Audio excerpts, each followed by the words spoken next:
Sa umagang ito, meron po tayong bagong series. At ang series na ito ay He Leads Me. Mangyari po sa buong taon, ang ating pong theme is Jesus in Me in 2023. Jesus in me and He leads me. So, inililid niya tayo saan? So, sa umagang ito, ang titingnan natin, He leads me to become a true worshiper. Alam niyo yung pagsamba, ay iba-iba ang pananaw ng mga tao tungkol sa pagsamba. Iba tungkol sa pagsimba. Iba-iba. Meron tayong mga nakaugalian at pamamaraan kung paano ang sumisimba. And a lot of people ay pagsisimba po nila, yung iba pagka sila sumisimba ng taimtim na taimtim, meron silang kaanak na nasa ospital, nasa ICU. Meron silang financial problem. Meron silang relational problem na siya ay mabigat ang loob niya, kaya pumapasok pa lang siya sa church, umiiyak na. Meron siyang mga dalahin sa puso. Yun ang mga sumisimba. Yun ang nag-church. Hindi nila, yung tunay na kahulugan ng pagsamba, ginagawa lamang po ito ng ibang mga tao dahil meron siyang pangangailangan. So, ang kanyang pagsimba is kung ano yung kanyang makakamtan. Gusto niya, meron siyang kaguluhan, magkaroon siya ng kapayapaan. Meron siyang kakulangan, magkaroon siya ng kahustuhan. Meron siyang kaguluhan, magkaroon siya ng peace sa kanilang tahanan. Pero ang totoo noon, yun ang titingnan natin, anong true worshipers? Ano yung true worshipers na ito na God is seeking such to worship Him. Tingnan muna natin dito sa John chapter 4 verse 10. Nung kausap niya yung Samaritana. Nakaupo si Jesus doon, ang tagal na, at yun ay 12:00 ng tanghali. Alam niyo, yung ibang mga nakarating na sa Middle East, napakainit po doon sa lugar na yun. Pagka yung summer doon, yung 12:00 ng tanghali, yung tirik na tirik ang araw, yung iyong tools, kung meron kang tools na nabilad sa araw, hindi mo yun mahahawakan. Mapapasukan, napakainit. Talagang sobrang init doon sa lugar na yun. And Jesus was traveling. At sadya, dumaan siya doon sa Samaria. Si Jesus walang stops na tsamba. Lahat ng mga stops niya, yung mga tigil niya, ay merong purpose ang lahat ng yon at meron siyang layunin, meron siyang gustong gawin doon sa lugar na yon. At si Jesus, nakaupo doon, inupuan niya yung lupain na yon. Nakita niyo kung bakit siya inupuan yung lugar na yon, meron siyang plano at hinihintay niya. At yung babaeng yun ay sasalok doon sa lugar na yun. At nagsimula ang kanilang conversation na ito doon sa, give me a drink. Sabi niyo yun, give me a drink. Kita niyo yun, pag ikaw ay nagta-travel na ganyan sa Middle East, magkakaroon ka ng kauhan na matindi. Nakaranas na ba kayo uhaw na uhaw? Pero wala kayong tubig na mainom. Kalimitan nangyayari ito, halimbawa, pag ikaw ay nangingisda, halimbawa nasa karagatan ka, wala kang maiinom. O ikaw ay nasa bukid, katulad ko, sumasama ako sa father ko noon, meron kaming bukid na nung araw meron tubuhan ng tatay ko, so sasama ako doon sa aming paggawaan ng asukal. Tapos, wala namang kinakapos kami ng tubig, ang iniinuman lang namin, meron kaming para doong bukal, sa tabi ng ilog, meron doong bato na may uka, tapos tinatakpan lang yun ng dahon ng saging, tapos napupuno ng tubig yon. Tapos pag inalis mo yung dahon ng saging, papalayasin mo yung mga kulisap. Nandun yung mga lamok na nangingitog. Alisin mo yun. Pero sasalo ka doon kayo iinom. Wala ka ng ibang inumin yan, kundi yun. Kung hindi, ono ka sa buong maghapon. Natatandaan ko, nung ako inoperahan, nung bypass ako, tapos nung gumising ako, di inalis na yung tubo sa bibig ko, sobrang uhaw ko. Napakatindi, yun ang buong buhay ko, ganun lang ako na uhaw ng sobrang uhaw. Na ako'y nagmamakaawa doon sa nurse. Sabi ko, bigyan mo ako ng tubig. Uhaw ako, masama sa akin ang matuyuan. Para bang tuturuan ko pa ang nurse ko anong buti sa akin. Pero nagmamakaawa ako sa kanya. Sabi niya, sir, bawal ho sa inyo. Hindi ko naman iinumin marami. Babasain ko lang, lalaro-laruin ko lang sa dila ko. Tuyong-tuyo ang dila ko. Sabi niya gano'n. So, sinuot niya ngayon yung straw sa akin. Tapos, hinugot ka agad. Hindi pa ako nakakainom. Tapos binigay niya sa akin, tapos umigop ako ng konti. Kaunti lang po, kaunti lang. Opo, tama na. Hindi ko nilunok. Nilaro-laro ko para mabasa. Gaano kaya kauhaw ang Panginoong Jesucristo? At naandun siya sa Jacob's Well. Yung Jacob's Well na yun, very popular yung Jacob's Well. Tapos hinihintay niya. Naghihintay siya. Nakaupo siya doon, hindi para uminom.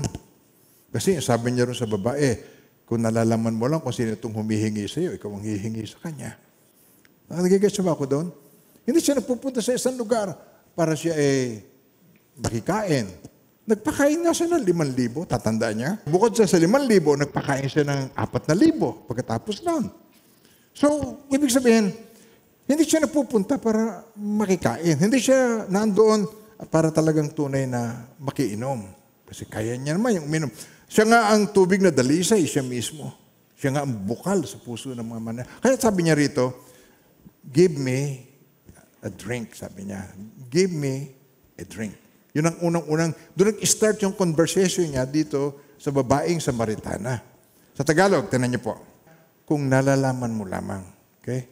Sabi niya rito, ikaw ay hihingi sa Kanya kung nalalaman mo lamang ang kaloob ng Diyos at kung sino ang sa iyo yung nagsasabi, give me a drink, bigyan mo ako ng inumin. Ikaw ay hihingi sa Kanya at ikaw ay bibigyan ng tubig na buhay. Yung amazing yung kanilang conversation na ito. Kung nalalaman mo lamang. Sabi sa English, tinan niyo po, if you knew the gift of God, kung nalalaman mo lamang ang kaloob ng Diyos, if you knew the gift of God, and who it is who says to you, give me a drink, you would have asked Him, and He would have given you living water. The woman said to Him, Sir, give me this water that I may not thirst, nor come here to draw. Tapos, ang susunod na eksena, alam niyo na, call your husband. Sabi niya, wala po akong husband. Oh, tunay nga, 5 na ang kinasama mo at ang kinakasama mo ngayon, hindi mo asawa. Tapos sinabi ng babae, sa tingin ko, propeta kayo, diyan sa bundok na yan, diyan sumasamba ang aming mga ninuno. Pero kayong mga Hudyo, sabi niyo, sa Jerusalem, gusto mag-initiate ito ng argument kay Jesus. Hindi ba nakikita niyo sa ministry ni Jesus, gusto siyang i-argue ng mga saserdote, yung mga parisayo, yung ibang leaders ng mga religious group, gusto siyang i-argue. Dito nagsimula yung pag-uusap. Dito nagsimula. Kaya, makikita natin dito yung give me a drink, tapos sinabi niya ngayon dito, siya nauuhaw. Sa John chapter 19 verse 28, bago nalagutan ng hininga ang Panginoong Jesucristo, nasa krus, sabi niya, I thirst. Ako'y nauuhaw. Na-imagine ko, yung sa balon, uhaw na uhaw. Tapos nung siya ay dugo-duguan, tapos nung siya ay naghihingalo, tapos yan sabi niya, I thirst, ako'y nauuhaw. Tapos, tinignan ko kung ano ba yung eksena na ito na pinipredict sa kanya, pinaprophesy. Bumalik ako doon sa Psalms, chapter 69, verse 20 to 21, para ma-realize natin, ano yung kanyang kalagayan dito? Reproach has broken my heart, and I am full of heaviness. I look for someone to take pity, but there was none. And for comforters, but I found none. They also gave me gall. Ano ba yung gall? Yung pong, yung parang likido na nagmumula sa abdo. Ano ba lasa nito? Parang yung papaitan ito, gall. So, they also gave me gall for my food, and for my thirst, they gave me vinegar. Sa Tagalog, tinan niyo po, ang mga paghamak sa aking puso ay sumira. Kaya ako'y may sakit. Ako'y naghanap ng habag, ngunit wala naman. At ang mga aaliw, ngunit wala akong matagpuan. Binigyan nila ako ng lason bilang pagkain, yung gall. At sa aking uhaw ay binigyan nila ako ng suka upang inumin. Ang lupit.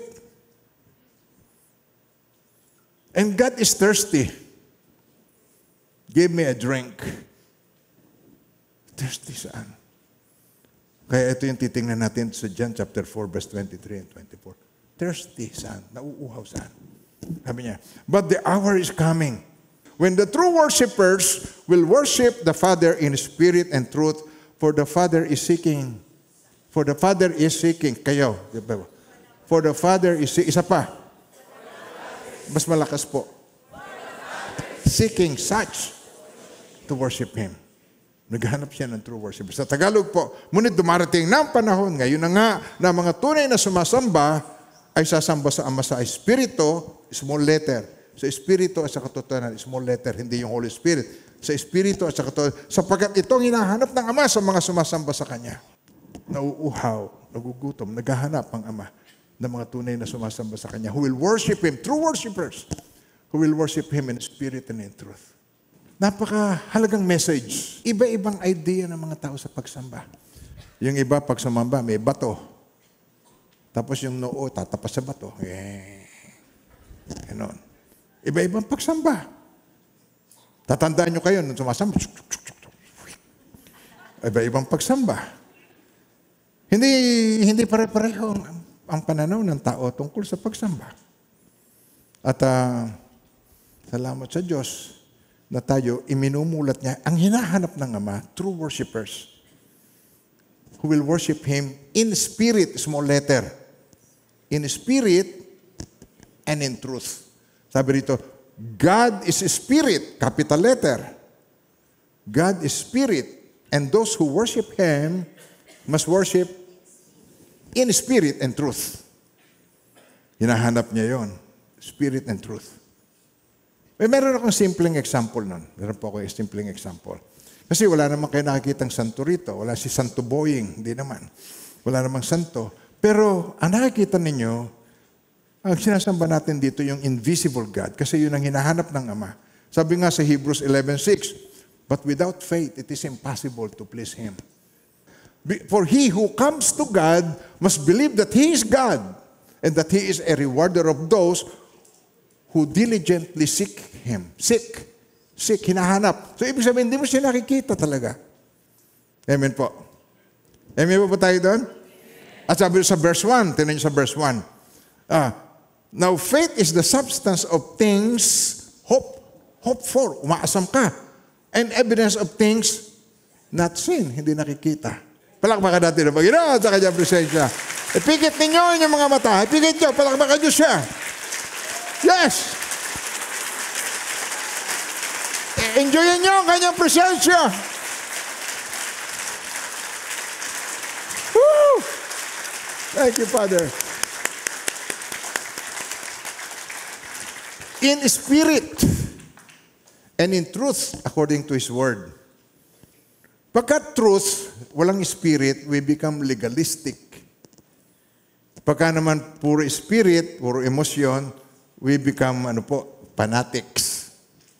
Ayaw natin yung fanatics. Ayaw naman natin legalistic. Ang gusto natin, true worshipers who will worship God in spirit and in truth. Hindi pwedeng or truth. Hindi hindi pwedeng or. Spirit and truth. So, pag yung pinalakpakan natin, alam niyo yung truth? God is here. Ano ang truth? Kung saan man may dalawa, ito ang truth. Kung saan may dalawa o tatlong nakakatipon sa aking pangalan, naroroon ako sa kanilang kalagitnaan. Yun ang truth. Where 2 or 3 are gathered together in my name, I am there in the midst of them. Yun ang truth. Kaya nung pumalakpak kayo at in-acknowledge nyo ang God, spirit and truth, hindi nyo nakikita, nakapikit kayo in spirit, in your heart. And then, truth, you believe that God is here. Hindi mo mamimiss ang tunay na kahulugan ng buhay. Hindi mo mamimiss ang purpose ng Diyos sa iyo. Hindi mo mamimiss. Nagigess niyo ako? You will lack nothing if you worship only God in your life. Wala kang idol. Wala kang nasa gitna. Wala kang materialism. Wala kang taong kinahuhumalingan mo. Okay, wala. Itong attitude na ito ng puso sa pagsamba, itong hinaharap ng Ama, yung merong humility, yung merong hindi siya lumalapit sa Diyos nang wala siyang gustong ialay. Anong iaalay? mo? Pera. Sa kanya rin nagmula yan. Hindi po. Nagtrabaho ko, kaya ako may pera. O, bakit ka nakapagtrabaho? May lakas ka. Paano ka may lakas? Kumain ka. Saan nanggaling ang kinain mo? Sa Diyos pa rin. Wala ka na may ibibigay. Bulaklak. Sino ba nagpapatubo ng halaman? Wala. Ang maaari mo lang maibigay na tunay na iyo ay pagsamba. Na pag hindi mo ibinigay sa Kanya, ay hindi niya makakamtam. Iyo yon. Yun lang ang tanging iyo. Papuri, pagsamba, yun lang ang tanging sa iyo. Pera, bulaklak, kandila, anuman, bagay, sa Diyos lahat yan nagmula. Pero ikaw nga nagmula sa Diyos, pero kung hindi mo kusang loob ibibigay sa Kanya, hindi niya yon makakamtam. At hindi mo yung gustong ipagkait sapagkat siya'y nauuhaw. Amen? Siya'y longing, seeking such worshipers. Kaya, ito ang ating titingnan ngayon. Worship God alone. Wala ka dapat na iba pang sambahin sa iyong buhay. Worship God alone. Siya lang. Walang in-between. Walang namamagitan. Walang jowa. Walang asawa. Walang kirida. Wala. Siya lang. Walang nasa gitna. Walang tao o bagay. Sabi niyo, walang tao o bagay. Okay. Ikaw at siya lang. Yon ang worship. So let's take a look kung ano yung sinasabi ni Jesus dito sa Mark chapter 12 verse 30. Anong tanong sa kanya? Ano ang una at pinakadakilang utos sa lahat? What is the greatest commandment of all? What is number one? Yung utos ng Diyos, napakarami. Pero sa lahat ng utos, ano yung pinakauna, ano yung pinakadakila sa lahat? Sa lahat ng utos. Makinig ka, Israel. Sabi niya, makinig ka, Israel. Ang Diyos, siya ay Panginoon. Tapos sabi niya rito, ibigin mo ang Panginoon mong Diyos ng buong puso, ng buong kaluluwa, ng buong pag-iisip, ng buong lakas. Ang ikalawa ay katulad nito, ibigin mo iyong kapwa, gaya ng iyong sarili. Wala nang ibang utos na higit pa dito. So sinamarize niya yung 10 Commandments na yung first half is about loving God at yung second half is about loving man. Nag-guess niyo ako? Susundan niyo pa ako? Sa Romans 12:1, buhay mo ang ihahandog mo. Buhay mo ang iaalay mo. Sabi rito, kaya nga mga kapatid, alang-alang sa masaganang habag ng Diyos sa atin, ako'y namamanhik sa inyo. Kung lalapit ka sa Diyos, kung mag-worship ka sa Diyos, kung sasamba ka sa Diyos, ang hinahanap niya ay hindi bagay. Ang hinahanap niya ay ang puso mo. Hindi ang pera. Don't get it wrong. Ano ba? Kung ikaw ay nagtatides, kung ikaw ay nagbibigay sa church, nag-aabuli ka sa church, hindi yun. Yun ay okay yun. Pero hindi yun ang mas mahalaga sa Diyos. Ikaw mismo. Maglilingkod ako sa Diyos. Hindi rin yun. Hindi rin yun. Higit pa sa paglilingkod mo, ang mahalaga sa Kanya ay ikaw mismo. Ikaw mismo. Now, kaya nga, mga kapatid, alang-alang sa masaganang habag ng Diyos sa atin, ako'y namamanhik sa inyo, ialay ninyo ang inyong sarili. Anong ialay? Ang inyong sarili, ibig sabihin ng iyong katawan. Ialay mo ang iyong katawan. Yun ang sinasabi sa New King James Version, sabi rito, I beseech you therefore, brethren, by the mercies of God, that you present your bodies. Bodies. A living sacrifice, holy, acceptable to God, which is your reasonable service. What do you do with your body is important to God. Kung ano ginagawa mo sa iyong katawan. Binibilad. Papakuha ng picture na hubad. Binebenta. Nag-aartista, pagkatapos kung ano-anong mga itsurang palabas. Anong ginagawa mo sa iyong katawan? Anong klaseng damit ang isinusuot mo? Is it revealing? Ito ba yung labas dudo? Yung napakababa? O labasita? Anong klaseng damit ang sinusuot mo? Mahaba naman ho. Mahaba, pero pitis na pati kulugo kita. Ano ang ginagawa mo sa iyong katawan? Do you attract people with your body? Or sabi niya rito, you present your bodies a living sacrifice para sa Diyos, holy, acceptable to God. So meaning, iniingatan mo ang iyong body, which is your reasonable service. So ito yung isa sa tinitingnan natin ngayon, na ang gusto kong dito magsimula tayo. Now, worship means you give highest love and devotion to God. Yun na ibig sabihin ng worship. Yung pagsamba po. Amen po. Nung araw, natutunan ko nun. Pagka pupunta sa simbahan, nagdadala ng kandila. Tapos at kandila naman, natutunaw. Tapos wala rin. Hindi. Sabi na, you give the highest love and devotion to God. Only God deserves my highest love, highest loyalty. Hindi tao, hindi sa tao, o sa career, o sa negosyo. Hindi doon. Ang ibibigay mo sa Kanya, ngayong sarili, iaalay mo sa Diyos. Nahanap niya ay ang iyong puso. Bakit Kanya ang gusto? Because He made you. Nilikha ka ng Diyos, hindi mo nilikha ang iyong sarili. Nilikha mo ba ang iyong sarili? Hindi. Hindi ka rin naman putok sa buho. Oh. Kaya ka isinilang, nung nagsiping si nanay at si nanay, okay, ito walang mali siya. Oh, nagsiping si tatay at si nanay. Pagkatapos, edi sila ay nagsiping at yung similya, ibinuga sa sinapupunan ni nanay. Milyon-milyon yun na cell. Naglalangoy. Parang yung tadpole na may buntot. Kumplis. Pagkatapos, isa lamang doon sa milyon-milyon na yon, tapos didikit yun sa Excel. Tapos ikaw, lumabas. Ikaw victorious doon. Nagtagumpay. Yes! Pinanganak ka. Yan. Tamo itsura mo. Yan. Okay. Pinanganak ka. Nilikha ako ng Diyos. Sabi rito sa Romans chapter 1 verse 25, very unfortunate. Nakakalungkot na ang tao, nung siya nagsisimula ng lumaki, tingnan nyo, ang tao ay produkto ng DNA. Yung kanyang lahi. Diba? Lahi. Lahi ng magagalitin. Kung magagalitin si Lolo, tamo, magagalitin ka. Lahi ng maramot. O, maramot si Lolo, damot ka din. Okay. Lahi kayo ng, wala na, basta alam mo na yon. Hindi ko na babanggitin pa. Nagiging ganun ka. Ang tendency mo ay maging ganun ka. Maging katulad ka. Nagigets nyo ang sinasabi ko. Yung malaking epekto sa iyo ng nurture kung paano ka pinalaki. Kung ikaw pinalaki sa palo, mura, nagiging mainitin ang ulo mo, at saka ikaw lapastangan sa maraming tao. Environment. Yan ang, tayo ay produkto ng nakaraan. True. Pero hindi tayo alipin ng nakaraan. Nag-gets niyo ako?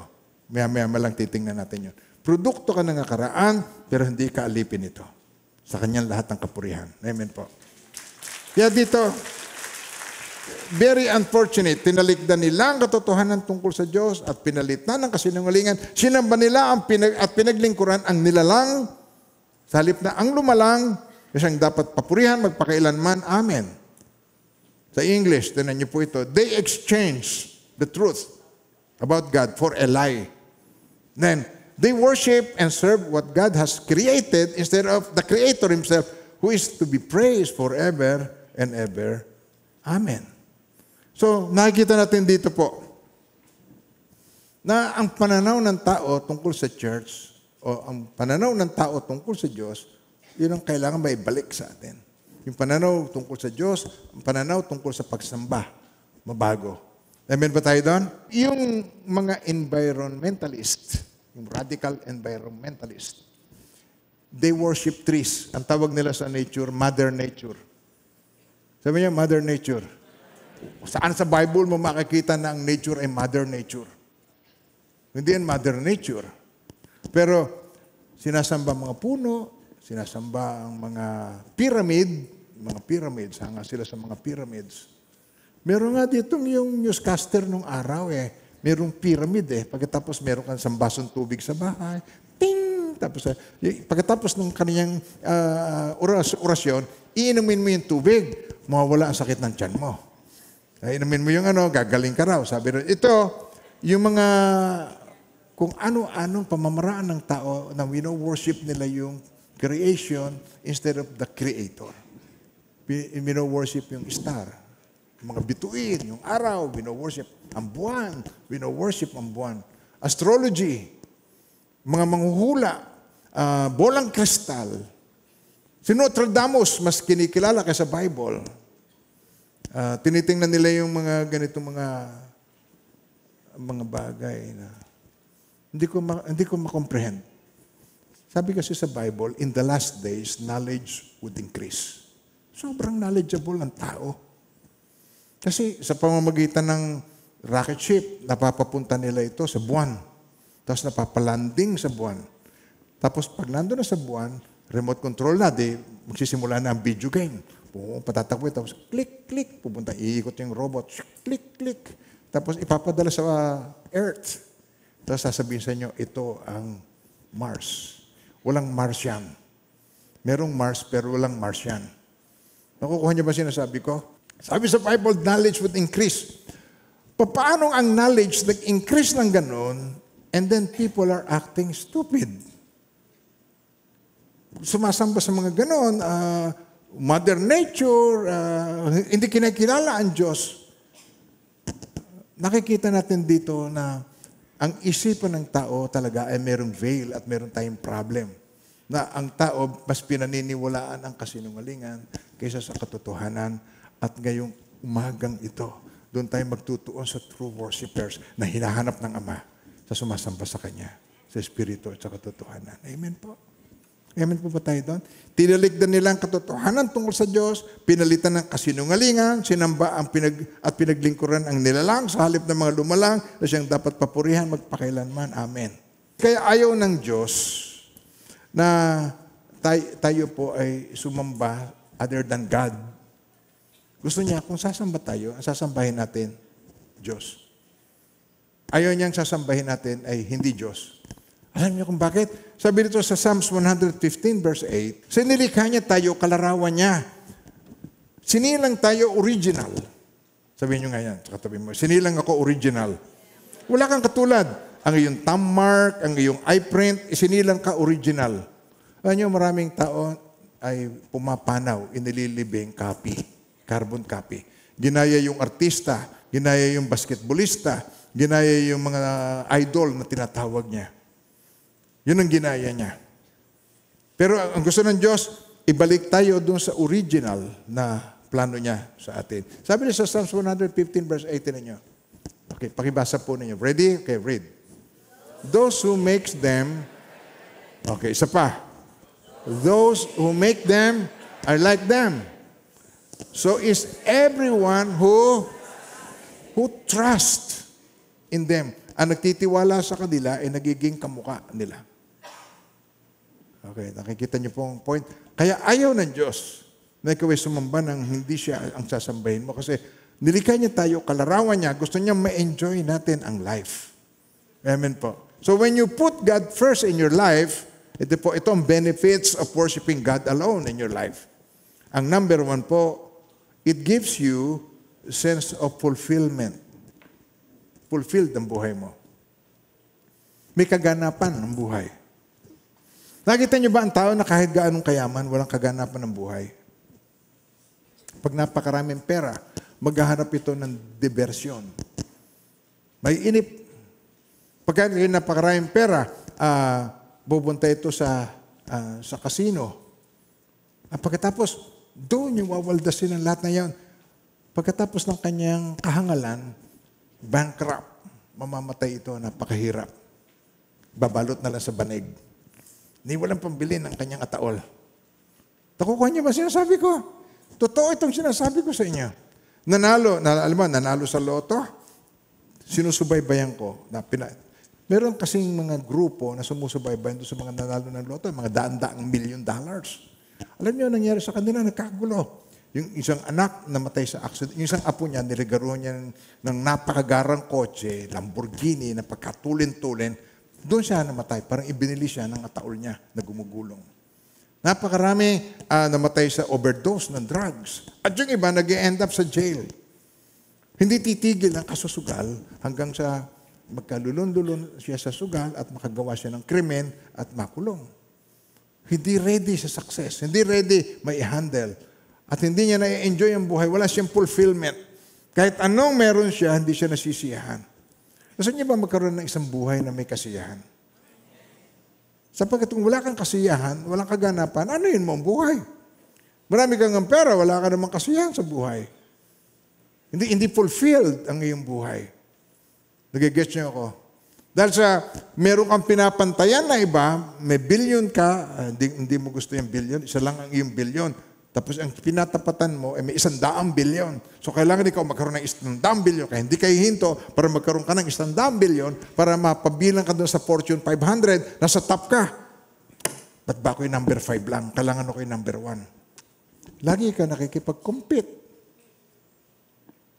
Kaya, yan ang gusto ng Lord na mawala sa atin. Kaya tinutulungan niya tayo na makita natin yung mga short-term na enjoyment na ito sa Psalms. Tingnan nyo. Sa Psalms 37 verse 4, ang sabi niya, seek your happiness in the Lord. Tapos ano mapapala mo? Anong benefit? And He will give you your heart's desire.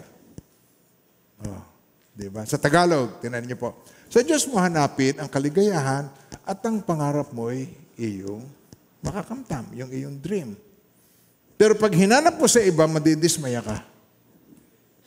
Sabi nga sa Bible, cursed is the man who trusts in man. Sumpain ng tao ng tiwala niya sa kapwa-tao at ginagawang lakas ang lakas ng tao. Anong ibig sabihin po nito? So, ibig sabihin nito, madidisappoint ka. So, ang idol will disappoint you. Yun ang ibig sabihin yun. But God will never disappoint you. Sabi sa English nga po, sabi rito, seek your happiness in the Lord and He will give your heart's desire. Fulfilled. Panatag ako, ayos. Masaya ang buhay ko. May kaganapan ng buhay. Amen po. Sabi nga ni Jesus sa Matthew 6:33, but seek ye first the kingdom of God and His righteousness, and all these things shall be added to you. Ang gusto ng mga tao, added kaagad. Ayun niyo muna yung seek first. Kaya pag seek first, worship God alone. Siya ang sambahin mo. Amen po. Siyang unahin mo. And it's a guarantee. Garantisado na bibigyan kanya ng kaganapan ng buhay. Kaya yung mga taong walang kaganapan, ito ang solusyon. Isuko mo ang buhay mo sa Diyos ngayong araw na ito. At tingnan natin kung ano mangyayari sa iyo in the next week. Halimbawa, sa loob lang ng 1 linggo na isinuko mo ngayon, tingnan mo. Marami na nagsabi sa akin ng ganito. Alam niyo po, nagka-counsel ko, sabi, alam niyo, Pastor, ang tanging regret ko lang, bakit ko ba ngayon lang nakilala si Lord? Sana noon pa. Sapagat kung noon pa, sana noon pa fulfilled na ang buhay ko, may kaganapan na ako. Ngayon ko lang na-experience yung kaganapan ng buhay. Wala na po lahat yung mga pera ko, pero ang buhay ko ay may kaganapan. Pero yung mga tao na ubod ng dami ng pera, they want more. Walang kabusugan. Pag-guess nyo ba sinasabi ko? Na-imagine nyo ba isang taong walang kabusugan kung paano ugali? Hindi, yun ay greed. Greed. Alam nyo ba ang taong greedy? Ito yung mga kurap. Pag ipinosisyon mo, nakadispalko na ito ng bilyon-bilyong pera sa gobyerno, ay patuloy pa rin ito sa korupsyon. Hindi na makawala sa korupsyon ang ating bansa. Kailan kaya matatapos ito? Sabihin mo sa katabi mo, malapit na bumalik si Lord. Yun ang sagot. Kailangan matuto tayong i-handle. Kailangan makita natin kung anong dapat nating pahalagahan para ang buhay natin ay maging fulfilled. Hindi tayo sasabay doon sa kinahuhumalingan. Sa Romans 10:11, sabi rito, sapagkat sinasabi sa kasulatan, ang bawat sumasampalataya sa Kanya ay hindi malalagay sa kahihiyan. Sa English po, whoever believes in Him will not be disappointed. Hindi ka madi-disappoint sa Panginoon. Kaya ano ang dapat nating maging motto? Accept no substitute. Huwag kang tumanggap ng substitute.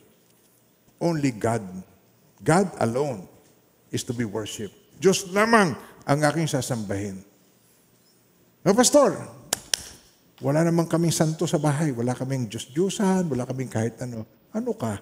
Hindi na yan ang Diyos-Diyusan ngayong panahon natin. Sabihin mo sa katabi mo, luma na yon. Hindi na yan ang Diyos-Diyusan. Mamaya papaliwanag ko sa inyo. Ano iniisip mo, Diyos-Diyusan niya? Yung mga bagay na sinasamba, yung niluluhuran sa simbahan. Hindi yun. Hindi yun. Talamak yan. Now, tingnan niyo po, ang benefits na ito of worshiping God alone. Number 2, freedom and deliverance. Makaka-experience ka ng freedom at deliverance. Yung freedom, alam natin yan, kalayaan. Pero yung deliverance, ano yung deliverance? Ang deliverance ay ito. Ito yung the action of being rescued or set free. Yan ang deliverance. So, dineliver ka ng Panginoon mula doon, alipin. Inalipin ng kasalanan, pinalaya ni Jesus. Ganon. Alipin ng drogas, pinalaya ni Jesus. Alipin ng sigarilyo, pinalaya ni Jesus. Alipin ng sugal, pinalaya ni Jesus. Alipin ng kain, pinalaya ni Jesus. Iba ba tayo doon?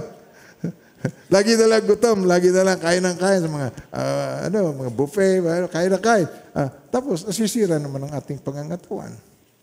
Kaya, tinan nyo, papapalayain tayo ng Panginoon. Sabi sa John 8:31 and 32, tinan nyo, freedom and deliverance, if you worship God alone, this is what you're going to experience. Then Jesus said to those Jews who believe Him, if you abide, ito ang katotohanan ng magiging true worshiper ka. If you abide in my word, kung susunod kayo sa aking salita, if you abide in my word, you are my disciples indeed. And you shall know the truth, and the truth shall make you free. At ginagamit ng marami ito, lampiang nga politiko, the truth will set you free. No, the truth will not set you free. Ay, nasa Bible. No, mali ang pagbasa mo sa Bible.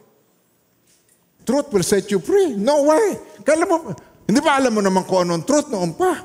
Hindi ba, meron ka nang nalalaman tungkol sa truth. Pero, ang truth na nakapagpapalaya ay truth na alam mo. Truth that you know. Truth that you practice. You shall know. Sabi niyo yan. Isa pa. Know the truth. Isa pa. And the truth will set you free. Kaya ang tagal na sa church, wala pa rin. Hindi pa rin malaya. Alipin pa rin ang pera. Alipin pa rin ang materialism. Why? Kasi yung truth, ini-ignore mo. You ignore the truth. You shall know the truth and the truth. Pero kailangan mo, if you shall know the truth, you should abide in my word. If you abide in my word. Isa pa. Isa pa po, please po.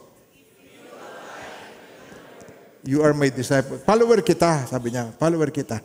If you abide in my word, kung susunod ka sa aking salita, alagad kita. Tunay nga kitang alagad. At makikilala mo ang katotohanan. At ang katotohanan ang magpapalaya sa iyo. Kaya hindi po natin aalisin yung kabuuan ng mga verse na sinasalita ng Panginoon po. Why is it, when I put God first in my life and my family, it says my family free. Bakit? Bakit nakakalaya ang aking pamilya? Bakit ako lumala? Why? If I put God first, why? Bakit ako, it will set me free? Because I no longer have to worry about the approval of other people in my life.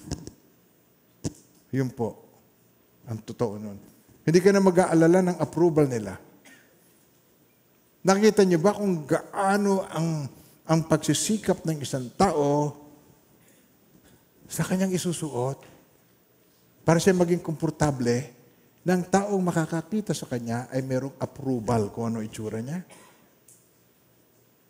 Sabihin, pakinggan niyo mabuti ang sinabi ko kung merong katotohanan. You want the approval of people, kaya kinakailangan ikaw ay magsuot ka ng pilik mata. Ako, taguan yung mga nakapilik mata. Ilang araw na ba pilik matang ako? Pastor, 4 na araw na. Hindi ko nga ito hinihilamusan eh. Ganun-ganun lamang ako eh.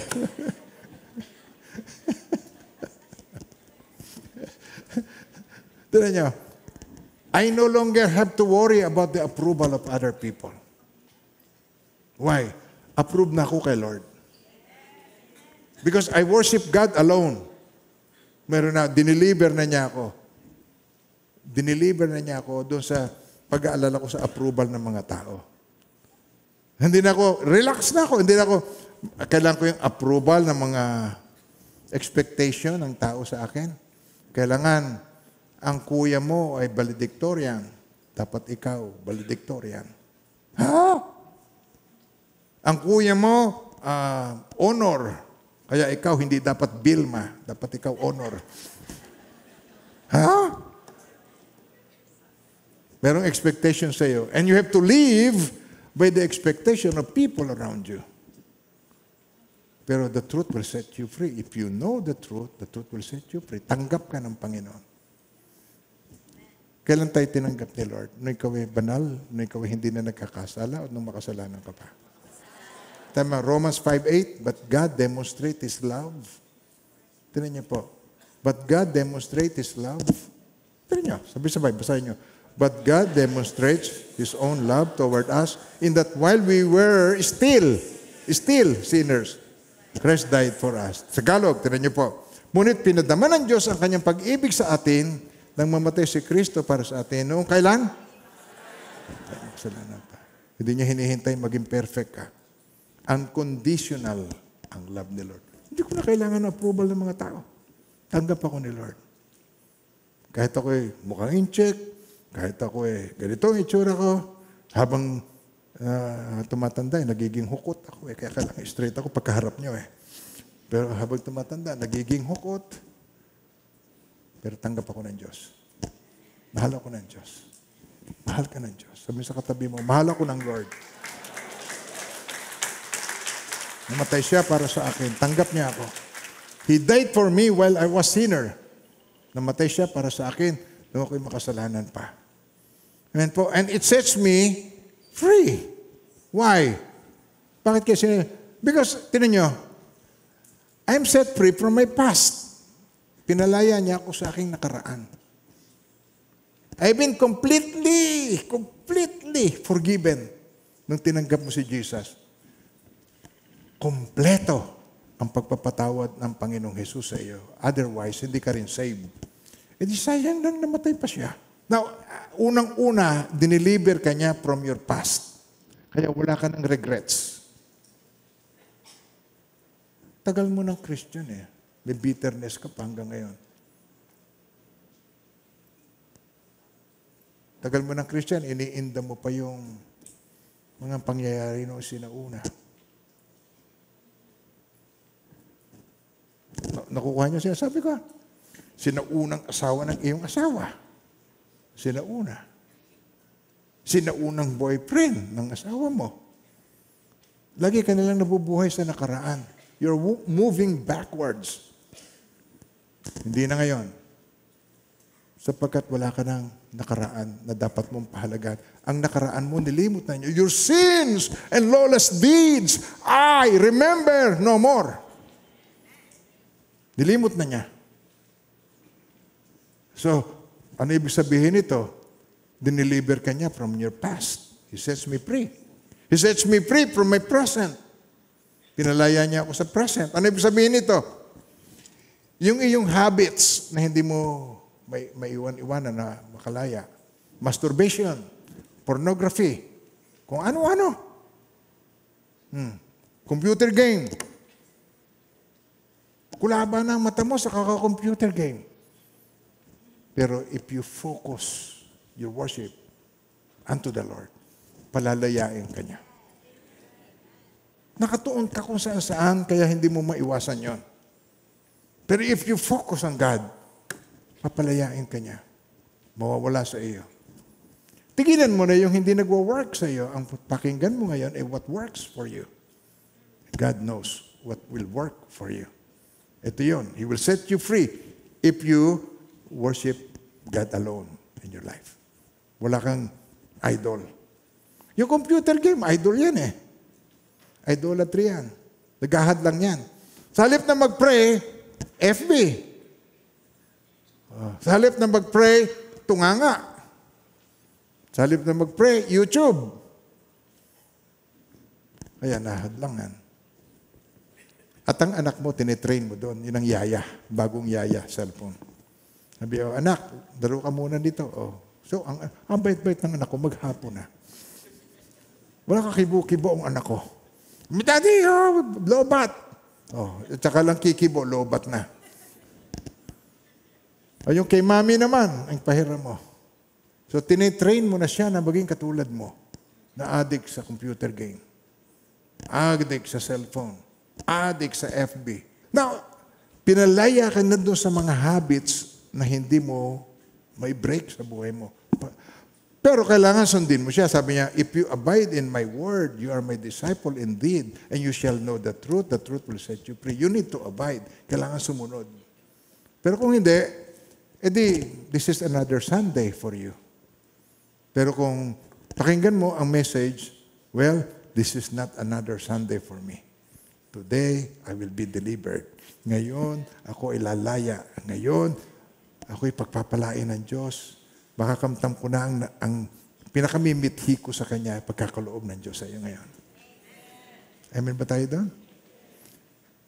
For every promise, there is a premise. Walang shortcut na, pikit nyo yung mga mata. Tanggapin nyo ito sa pangalan ni Jesus. Binobola ko kayo doon. Binobola lang kayo. Hindi pwede. If you abide in my word, you are my disciple indeed, and you shall know the truth, and the truth will set you free. It will make you free. Purihin ng Panginoon. Amen. So, you are free from your past. Now, you are free from your present. You have to abide, ha? Sabi mo sa katabi mo, abide, ha? For every promise, there is a premise. Kailangan sundin mo sinasabi niya. At ito po ang prescription ng Panginoon. Sundin natin siya. I'm free from future. Wala akong worry. Why? I'm not afraid to die. Na-testing ako 2 beses. Bypass at saka yung COVID. I'm not afraid to die. Hindi ako natatakot. I'm free sa future. Why? I know where I'm going. Alam ko kung saan ako tutungo. Alam mo kung saan ka tutungo? Okay, di ba? Yan ang pangako ni Jesus. I am the way, the truth, and the life. No one comes to the Father except to me. Ako ang daan, ang katotohanan, at ang buhay. Walang makapupunta sa Ama. Kundi, isa pa. Kundi, sa pamagitan ko, isa pa. Kundi. Pag tinanggap mo siya, wala ka nang worry sa future. Because you're going to heaven with Him. Makikita-kita tayo doon. Kaya huwag niyo akong sasawaan. At huwag niyo sabihin sa katabi mo, huwag niyo akong sasawaan. Huwag mo akong sasawaan. Kasi tayo-tayo ang magkakasama doon eternally sa heaven. Because of Jesus. Hindi dahil ang church, ang HTBC lamang ligtas. No, hindi yon. Dahil tinanggap mo si Lord Jesus sa buhay mo. At maya-maya lang gagawin natin yan. Amen po? Kaya tingnan nyo ito. I'm free from past, present, future. Ito'y tunay na freedom. Ano pa ang benefit? Pangatlo, growth. Ano yung growth na ito? May experience mo. It will develop me. Anong i-develop sa iyo? Babalik ka sa original. Wala Naiba na ang takbo ng buhay mo. Alam mo, napanood ko si Mel Gibson. Nanood ako ng Lethal Weapon. Nung nasa Amerika pa ako, Lethal Weapon. Si Mel Gibson. Pam. Nagpunta kami sa gun show. Bili rin ako ng 92 millimeter. Auto pistol. Tapos bumili pa ako ng holster. Pagkatapos nasa bahay ako, nakaganon ako. Parang lagi may a-attack sa akin. Make my day. Gagayahin mo. Ang gagayahin mo, hindi ang God. Ang gagayahin mo, yung paborito mong artista. Kaya tayo, ang benefit natin, yung growth. It will develop me. Babalik niya ako doon sa original na plano niya. Sa 2 Corinthians 3:18, sabi rito, ay ganito, but we all with unveiled face. Ibig sabihin yung belo, yung lambong na alis. Sapagkat sabi rito sa Bible, when one turns to the Lord, the veil is taken away. Pag bumaling kay Jesus, yung lambong na yan, maalis sa iyo. Yung lambong ang humahadlang, kaya hindi mo ma-experience yung fullness na nais ng Lord. At yun na nangyari sa akin. So, nung tinanggap ko ang Panginoon, long time ago, nung buhat noon, naiba. Yun dati, ang pagkasabungero ko, talamak. Kasi po, makarinig lang akong tilaok ng manok sa Amerika. Saan yung tilaok na yun? Gusto ko yung tilaok ng manok. Adik ako doon sa tilaok ng manok. Adik ako doon sa manong gumigire. Yung gumagano niya manok. Gustong-gusto ko yung mga balahibo ng manok. Mahilig ako sa manok. Ngayon, gusto kong tinolang manok. Nawala yung mga ganon. Hindi na, nawala sa akin talaga po, nawala. Pinalaya ako ng Panginoon. Nakita ko na hindi ang purpose ng manok ay para gawin mong laruan. Ang purpose niyan ay pagkain.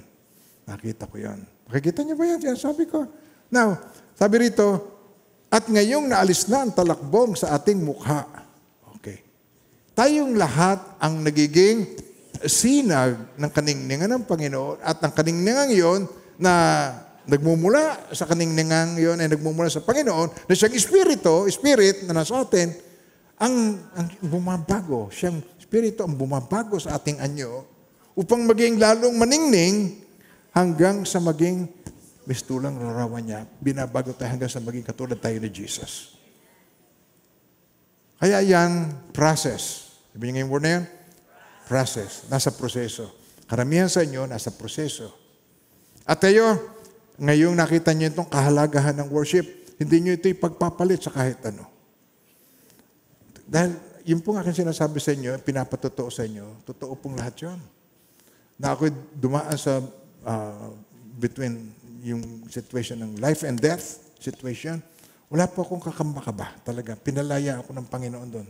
Kaya kong harapin, miski ngayong oras na ito, sapagkat ang pinalaya ng anak ay tunay na malaya na nga. Napakabuti ng Lord. Gusto niyo ba magkaroon ng ganung puso? Na hindi kayo may pangamba lagi? Amen po ba tayo doon? Marami na nakakarinig sa akin ito, pero nakikita ko ay nervous wreck pa din. Alam mo, wala sa iyo ang pagiging nervous wreck. Nervous wreck. Si Catalina. Si Catalino, lagi nilang katalang katawan sa nervyos.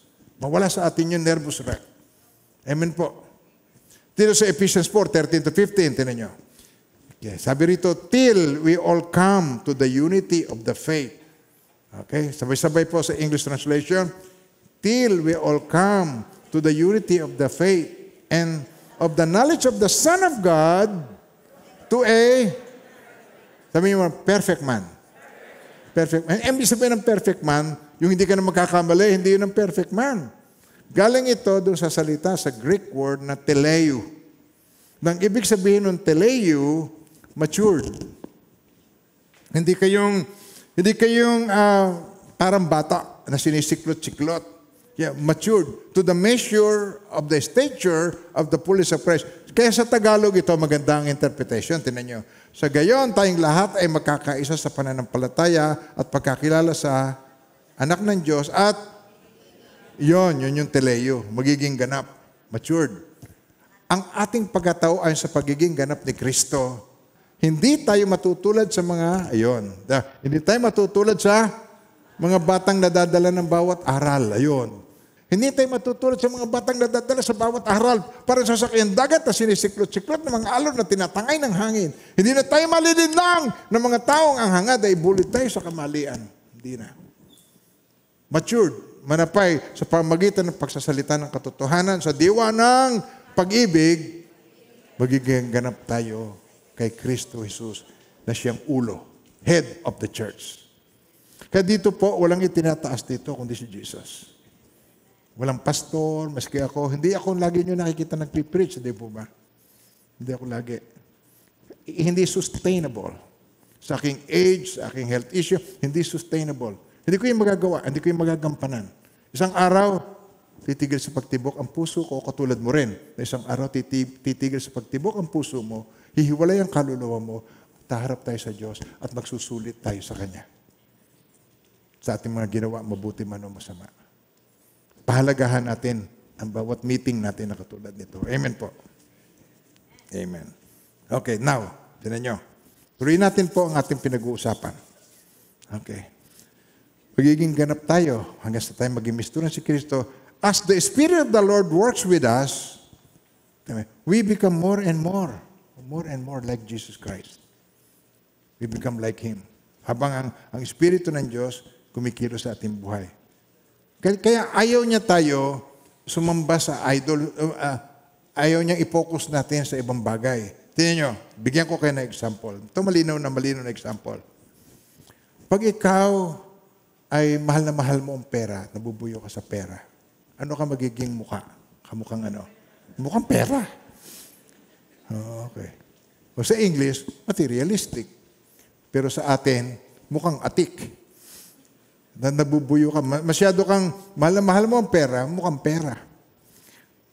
Mukhang pera mo. Yan, hindi magandang salita yung mukhang pera, di ba? Na mukhang anghel. Magandang salita, mukhang anghel. Pero pag sinabi ko mukhang pera, hindi magandang salita yan. Tapos, eto pa, tinan ninyo. If you worship yourself, lagi ka na lang nakaharap sa salamin. Okay, di ba? Parang para-parang bukid. Okay. Yung mga, lagi ka na lang may kung ano-ano nilalagay mo sa tenga mo, dekorasyonan mo, kaya parang ganyan. You become more selfish. Habang ikaw, worship mo ang sarili mo, lalo ka nagiging self-centered, lalo ka nagiging selfish.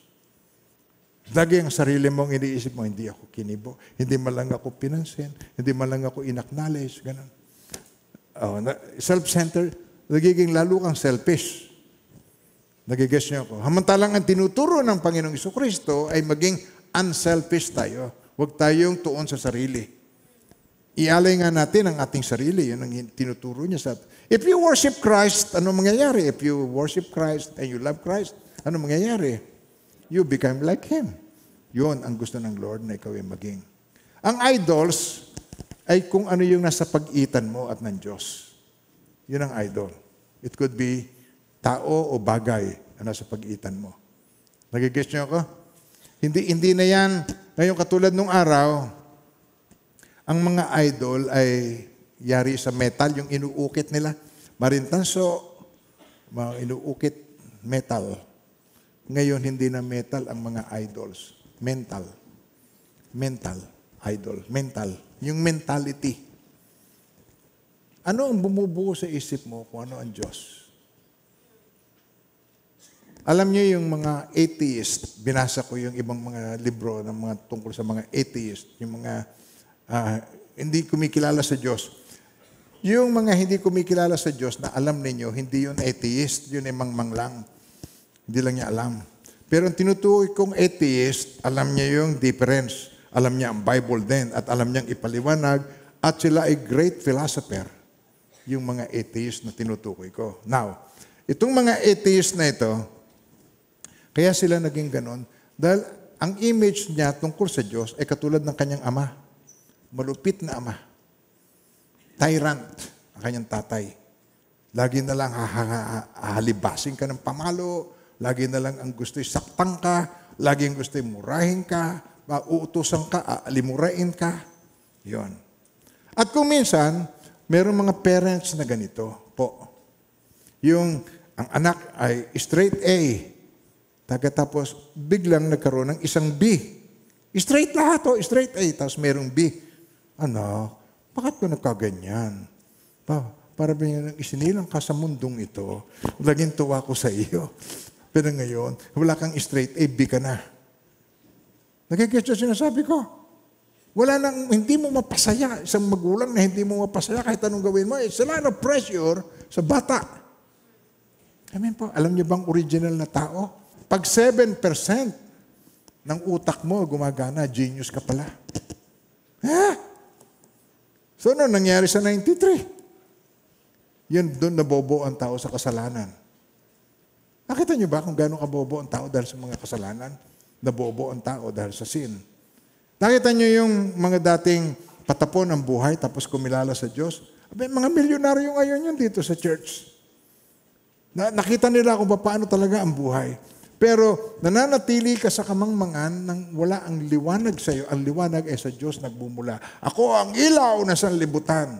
Ang sumusunod sa akin ay magkakaroon ng ilaw na nagbibigay buhay, hindi na muling lalakad sa kadiliman.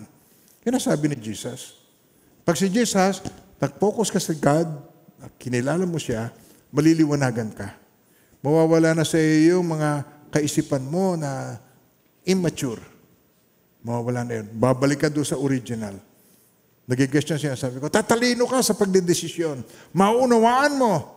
Ba't ba ganitong anak ko? Parang ganyan. Di ba? Kung minsan, may anak ka na autism, pero sinasaktan yung mga anak. Minsan sinisilid sa sako, pinapalo ng pinapalo. Hindi nila naintindihan. Yung anak niya ay hindi sira ang ulo. Yun ay may autism.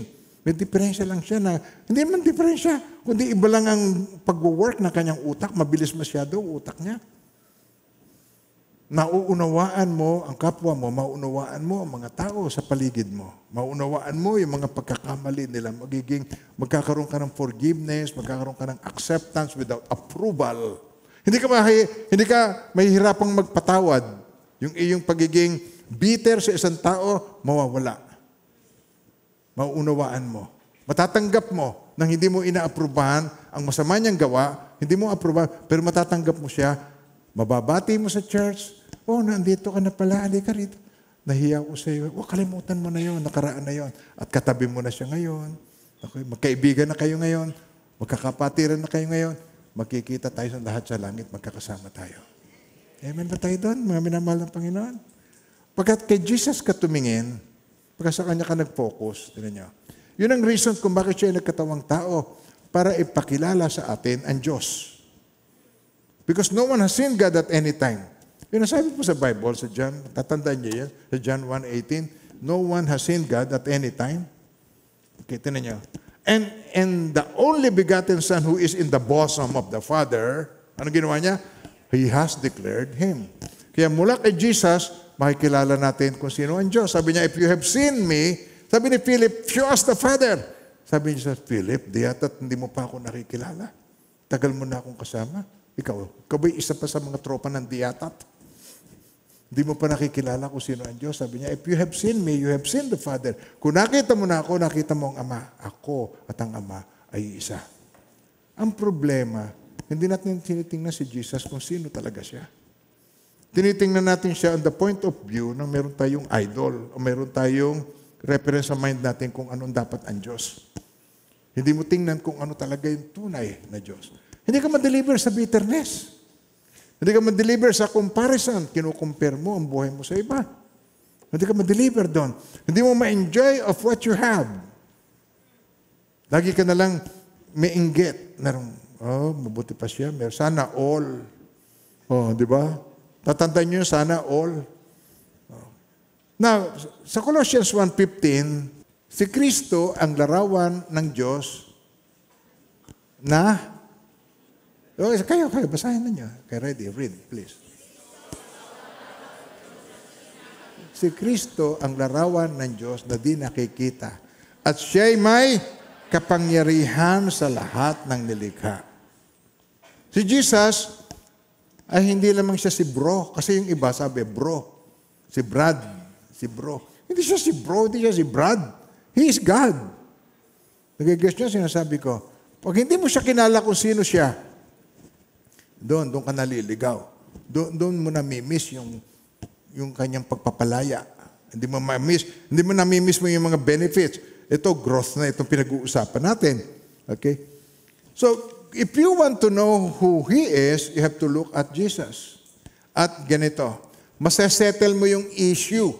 Merong issue sa iyo tungkol kay Jesus Kaya itong dalawang ito ang issue. Para masettle mo yung dalawang issue na ito sa buhay mo. Una, number 1, put God first in every area of your life. Sex life. Jesus. Okay. Unahin mo ang God. Ano pa? Sa iyong pananalapi, unahin mo ang God. Sa iyong work, unahin mo ang God. Sa iyong business, unahin mo ang God. Lagi mo siyang uunahin sa lahat. At ang lahat ng bagay, isasalansan ng Diyos. Para bagang parang kakita niyo yung mga poste natin. Ayan. Meron niyang hulog. Kinakailangan niya may parisukat. Kailangan niyan, diretsong-diretso yan. Nakaparallel yan. Tamang-tama ang sukat niya. Hindi nakatilt. Pag kayo nakatabing it takes only time para bumaksak yan, tuluyan. Nag-guess niyo ako. So, 1, put God first in your life, in every area of your life, pati sa iyong sex life. Hindi kung ano yung masintahan, gagawin mo kaagad. Don't do that. Sabi, Pastor, nangyari na po. Okay, huwag mo na ulitin. Okay? Okay? Sabi mo sa katabi mo, okay? Okay, huwag mo na ulitin. Mag-pray ka para bigyan ka ni Lord ng strength. Ang pangalawa, today, you get to know the real image of God. Paano? How do you get to know the real image of God? By knowing Jesus. Nakatuon ka kay Jesus. Amen po. But making Jesus the center of your life. Paano yon? Mga minamahal ng Panginoon, magtatapat ako sa inyo. It is a process that you have to do. Wala po akong magawa doon. Wala. Ikaw ang may magagawa, hindi ako. Let not your heart be troubled. You believe in God, believe also in me. Tatanda yung John 14:1. Let not your heart. Ang pinoproblema mo, yung heart ng iba eh. Pinoproblema mo yung mapakasama ng ugali. Kaya kaungit-ngit ka ngayon, di meron kang bitterness. No, let not your heart be troubled. You believe in God, believe also in me. In my Father's house are many mansions, sabi niya. If it were not so, I would have told you. I go to prepare a place for you. Kaya, mga minamahal ng Panginoon, let not your heart be troubled. Ang solusyon, believe God and believe in Jesus Christ. Purihin ng Panginoon. Amen. So, anong gagawin ng preacher? Wala po. Anong gagawin ng God? Wala. Ang gagawin ng God, He will tell you the truth and then ikaw ang kukuha ng truth and the truth will set you free. You shall know. If you abide in my word, you are my disciple indeed. Kung ikaw'y susunod sa aking aral, tunay nga kita'y maalagad, makikilala mo ang katotohanan at ang katotohanan magpapalaya sa iyo. Pero hindi mo sasabihin, the truth will set me free. No way. Kailangan gawin mo ang sinasabi niya. Abide in my word. If you abide in my word, tanin yung word, sabay, basahin nyo, okay, ready? If you abide in my word, isa pa. Tagalogin natin po ito, tinan nyo. Tinan nyo yung kung. Kung patuloy kayong susunod sa aking aral, isa pa. Sino ngayon? Kaninong move ngayon? Sabihin mo sa katabi mo, tanguan mo. Kaninong move yan? Kung patuloy kayong susunod sa aking aral, tunay nga kayo mga alagad ko, makikilala nyo katotohanan at ang katotohanan magpapalaya sa inyo. Mga minamahal ng Panginoon, di ka ba nagsasawa sa pabalik-balik mo? Sa kasalanan. Di ka ba nagsasawa? Sa laging failure, semplang. Di ka ba nagsasawa? Demonyo lang ang walang kadala-dala. Sabi nyo ngayon? Lagi na lamang palpak yan. Lagi na lang, wow, mali. Pinatay si Jesus. Yun pala, yun ang tagumpay. Di wow, mali siya doon. Pero walang kadala-dala. Hanggang ngayon, ina-attack pa niya tayo, pero hindi naman siya magtagumpay sa atin. Nag-guess niyo ako? Why? Because ang victory is in Jesus' name.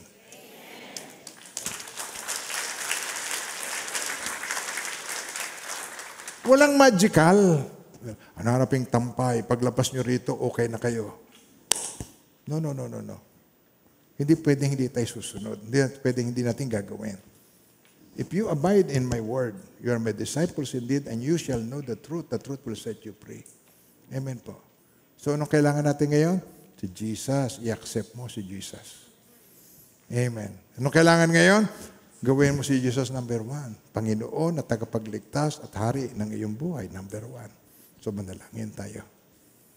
Sambitin nyo itong prayer na ito, buong puso, buong kaluluwa, buong pag-iisip, buong lakas. Sambitin nyo ito. Alam ko nagawa nyo na yan noon, pero this time, this is not another Sunday for you. Mahal na Diyos, maraming salamat po. Hindi pa ako isinisilang. Iniligtas mo na ako. Sinugo mo ang iyong buktong na anak. Siya namatay para sa akin. At naghihintay ka lamang. Natanggapin ko siya bilang aking Panginoon, tagapagligtas ng aking buhay. Sa umagang ito, Panginoong Hesus, kitawagin niyo sa Panginoong Hesus, tinatanggap ko po kayo bilang aking Panginoon, tagapagligtas at hari. Maraming salamat po sa buhay na walang hanggan na pinagkaloob niyo po sa akin. Ang buhay ko ay sa iyo. Gamitin niyo po ako. In Jesus' name. Amen. Amen. Tandaan nyo, this is not another Sunday. This is a special Sunday para sa iyo. At ang ika-4 na benefit mo for worshiping God in your life, empowerment. Binigyan kanya ng empowerment. Why? Kasi pag tinanggap mo si Jesus, ikaw na hindi karapat-dapat, ay pinaging karapat-dapat Karapat-dapat saan? Na matanggap mong Holy Spirit. Upang ipakilalang anak, pinagkalooban tayo ng Espiritu ng anak upang makatawag tayo sa Kanya, Ama! Ama ko! Kaya't hindi ka na alipin kundi anak, sapagkat anak ikaw ay tagapagmana ayon sa kalooban ng Diyos. Nakukuha niyo? Nakukuha niyo yan? Di ba sa John 1:12, ang lahat ng tumanggap at nanalig sa Kanya ay pinagkalooban ng karapatan na maging anak ng Diyos. Kayong bumasa, bilisan po natin, okay?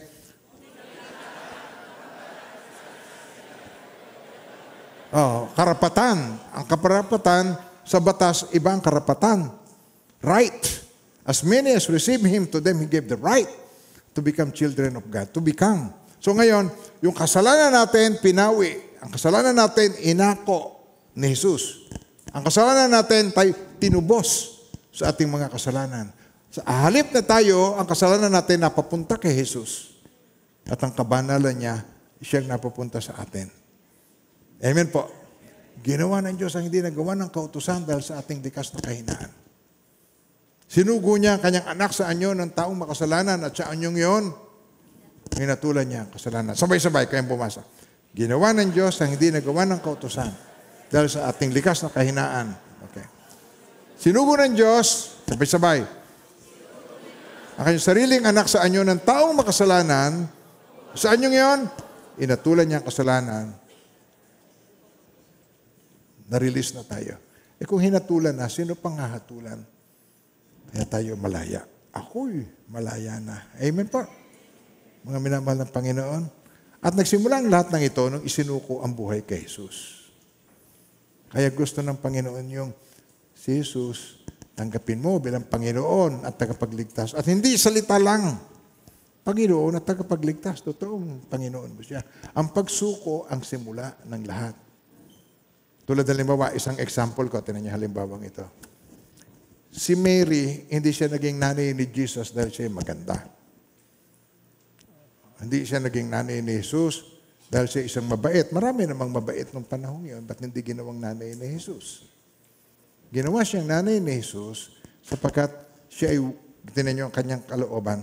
Sabi ni Mary, paano po mangyayari ito na ako'y manganganak? Wala naman po akong nakikilalang lalaki sa buhay ko. Ibig sabihin, hindi siya nakikipagsiping kahit kanino. Pero sabi ng anghel, lililiman ka ng Espiritu Santo. Lililiman. Okay, kung ano ibig sabihin nun, ewan ko. Hindi ko na maipaliwanag sa inyo. Lililiman. It is a divine intervention. Lililiman ka. At magsisilang ka. At ang isisilang mo ay anak ng Diyos, binhi ng Diyos.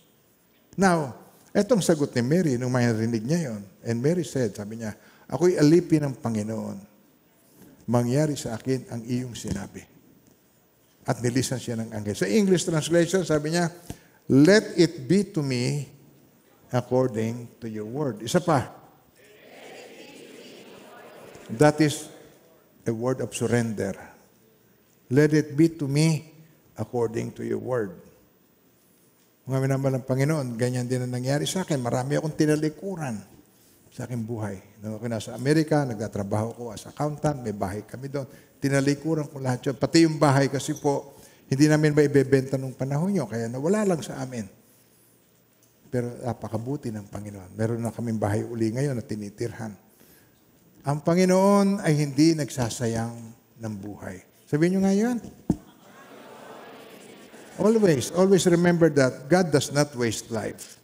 So dito, malaya ka na, sabi rin sa James 4:7, sabi rito, kaya pasakop kayo sa Diyos, surrender ka, pasakop kayo sa Diyos, labanan ninyo ang diablo, layuan niya kayo. Magkakaroon ka ng victorious life. May experience mo ang victorious living. Amen po. Pag sumamba ka sa Diyos-Diyosan, mayroong consequence. Lagi kang may consequence. Halimbawa, sinamba mo ang boyfriend mo, tapos biglang boyfriend mo, nagbago isip sa iyo, tinan mong kalagayan mo, ang hirap. Nagigets niyo ako? Put your trust in God. Huwag sa tao at huwag sa bagay. Amen po. Kung hindi ka susuko kay Kristo, ikaw ay sumusuko sa kaguluhan.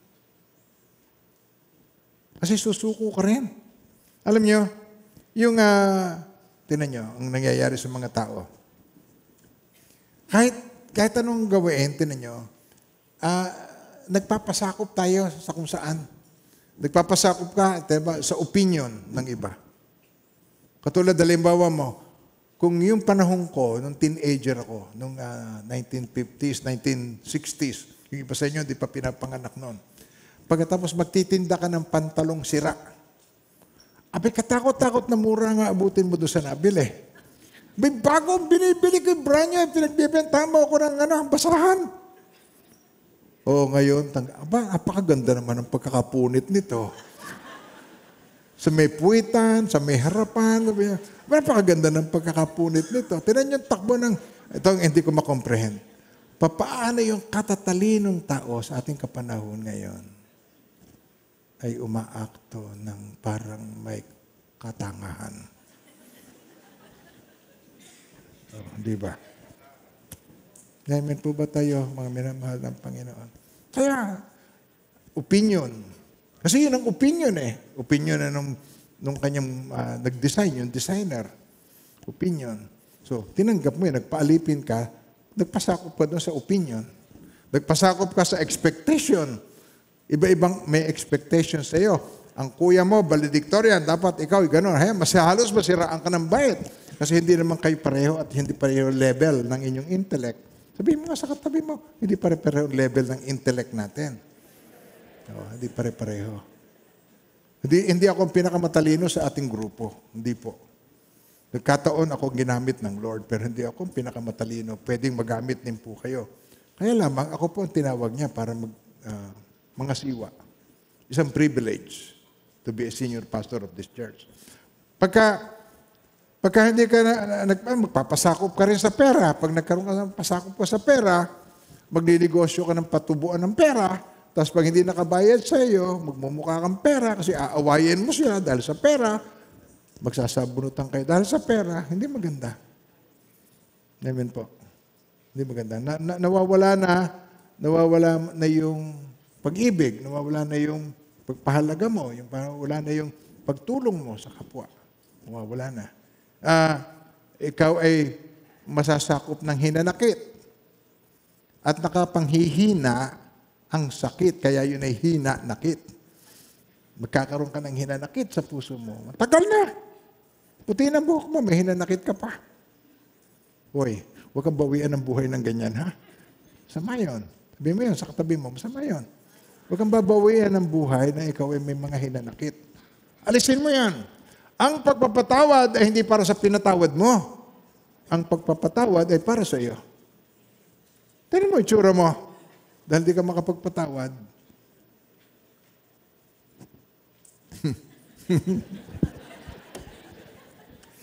Tignan mo yung tsura mo dahil di ka makapagpatawad. Ang kunot ng noo mo. Di ba? Minamahal ng Panginoon. Ikaw ay nagpapasakop sa takot. Pag biglang nag-brown out, para ka nasisiraan ng bait. Pagka ikaw ay nasa itaas, para ka nasasawan. Sawan ang tawag, parang takot na takot ka sa mataas. Takot ka sa butike. Takot ka sa daga. Takot sa bulate. Nakukuha yung sinasabi ko, fear. Ikaw ay sinasakop ng fear. Halimbawa, tukso. Ego. Ito pinag-uusapan natin ngayon, mga minamahal ng Panginoon. Huwag niyong gawin pangkaraniwang Sunday. This Sunday will be a different Sunday. Iba itong Sunday na ito sa aking buhay. Amen po. Ang pagsuko ay gawain ng taong matalino. Ang pagsuko sa Diyos. Hindi ito ang pagsuko kasi ay kaduwagan sa pananaw ng sanlibutan. Pero ang pagsuko sa Diyos ay gawa ng taong matalino. Sapagat lahat ng isusuko mo sa Diyos ay pinagpapala ng Diyos. Amen po. Amen. Amen po. Napakabuti ng Panginoon.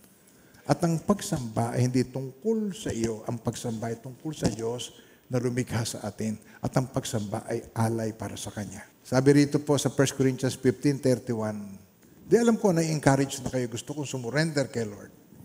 Okay? Gusto niyo sumurrender kay Lord. Tama. Okay. Gusto niyo ibigay ang buhay mo sa Kanya. Now, tinan niyo si Apostle Paul. Si Apostle Paul ito. Tinan niyo kung paano ang kanyang ginawa. Kung paano yung true worship. Sabay-sabay, basahin niyo. I affirm by the boasting in you which I have in Christ Jesus our Lord. I die daily. So it is not a one-time deal.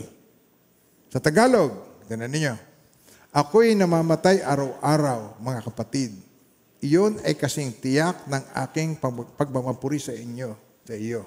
Isang pagmamapuri na aking ginagawa kay Kristo Jesus na ating Panginoon. Anong ginagawa ni Apostle Paul? He died daily. Namamatay siya araw-araw. So pag pray mo, naliligo ka pa, Panginoon, ayoko po ng ganito. Gusto ko pong alisin na ito. Alisin mo po sa akin. Gusto kong ialay sa iyo ang aking buhay. Amen pa.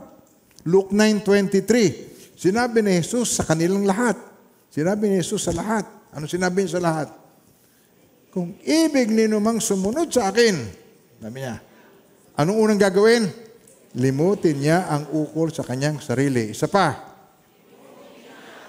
Angkinin mo yun. Limutin ko ang ukol sa aking sarili. Isa pa.